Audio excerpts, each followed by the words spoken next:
Recent டைம்ஸில் almost all the parents go to work. குழந்தைங்களோட ஸ்டடீஸில் நம்மளால் பெருசாக கான்சென்ட்ரேட்டே பண்ண முடியாது.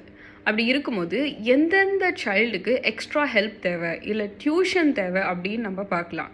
கண்டிப்பாக ஸ்கூலில் ஆஸ் டீச்சர்ஸ் நாங்கள் அந்த ஸ்டூடெண்ட்காக எக்ஸ்ட்ரா எஃபர்ட் போடுறோம், ஸ்பெஷல் கிளாஸ் வைக்கிறோம், மார்க் கம்மியானால் நாங்கள் கண்டிப்பாக கான்சென்ட்ரேட் பண்ணுவோம். ஆனாலும் பேரண்ட்ஸ் சைட்லேருந்து அகடமிக் ஹெல்ப் எங்களுக்கு கண்டிப்பாக தேவை. ஸோ எந்தெந்த குழந்தைக்கு அகடமிக் ஹெல்ப் வேணும், எக்ஸ்ட்ரா டியூஷன் ஒரு கிளாஸஸ் வேணும் அப்படின்னு சொல்லிட்டு இந்த வீடியோவில் பார்க்கலாம்.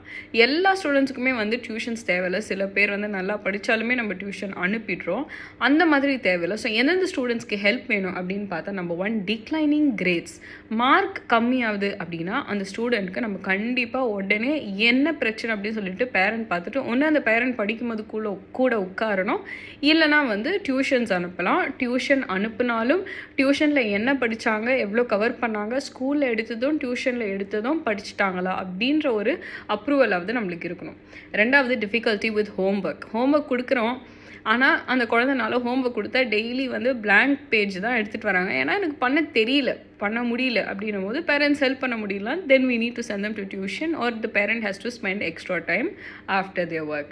Third, loss of interest in going to school போக பிடிக்கல, வேணாம் லீவ் போட்டுறேன், இது வேணும் அது வேணும், இல்லை இது பிடிக்கல, எனக்கு ஒரு மாதிரியாக இருக்குது, அப்படியெல்லாம் ரீசன் சொல்கிறாங்கன்னா அப்போ அந்த குழந்தைக்கு ஸ்டடீஸில் இன்ட்ரெஸ்ட் டிக்ளைன் ஆகுது, இல்லைனா ஸ்கூல் ஏதாச்சும் ஒரு பிரச்சனைன்னு கண்டிப்பாக நீங்கள் ஜட்ஜ் பண்ணிவிட்டு ஒன்று அந்த குழந்தைக்கு என்ன பிரச்சனை நீங்கள் குழந்தைகிட்ட பேசுங்க, இல்லை அகடமிக்ஸில் ப்ராப்ளமானு பாருங்கள், இல்லைனா டீச்சர்கிட்ட கம்யூனிகேட் பண்ணுங்கள்.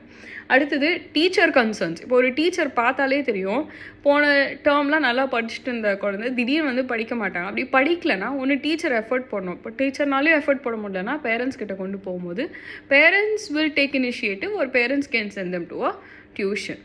Next, poor study habits. படிக்க மாட்டுறாங்க, புக்கை திறந்தால் தூக்கம் வருது, இல்லை புக்கை திறந்தால் விளையாடணும்னு தோன்றாங்க, ஏதோ ஒன்று யோசிக்கிறாங்க அப்படின்னு, இல்லை உட்காந்து வரைய ஆரம்பிச்சுறாங்க. இப்போ ஒரு புக் ஓப்பன் பண்ணிங்கன்னா ஒரே ட்ராயிங்ஸாக இருக்கும். அப்போ என்ன நம்ம தெரிஞ்சுக்கலாம், அந்த குழந்தைக்கு படிக்க இன்ட்ரெஸ்ட் இல்லை, ஆனால் அவங்க மைண்ட் ஏதோ ஒரு ப்ரீ ஆக்கியபைடாக இருக்குது அப்படின்னும் போது then we should make sure that we sit next to the child until they study and கொஞ்சமாக அவங்களுக்கு மானிட்டர் பண்ணி தான் படிக்க வைக்கிறோம்.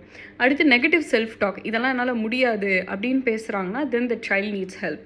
அப்புறம் அவாய்டன்ஸ் பிஹேவியர். இது வேணாம், இது படிக்க வேணாம், இது ஸ்கூல் போக வேணாம், எனக்கு இது எதுவுமே எனக்கு பண்ண பிடிக்கல, அந்த மாதிரி அவாய்ட் பண்ணுறாங்க, இல்லை சோஷியலி ரொம்ப வித்ட்ரானாக இருக்காங்க. அந்த மாதிரியான நெகட்டிவ் சிம்டம்ஸ் தெரிஞ்சாலும் நம்ம அந்த ஸ்டூடெண்ட் ஏன் அப்படி இருக்காங்கன்னு சொல்லிட்டு நம்ம பார்க்கணும். ஸோ இந்த மாதிரியான டிப்ஸை ஃபாலோ பண்ணிவிட்டு பேரண்ட்ஸாக இருக்கட்டும், டீச்சர்ஸாக இருக்கட்டும், எந்தெந்த குழந்தைக்கு ஹெல்ப் வேணும் அப்படின்னு அனலைஸ் பண்ணி நம்ம தான் அந்த சைல்டோட எஜுகேஷன் க்ரோ ஆகிறதுக்கு ஹெல்ப் பண்ணணும்.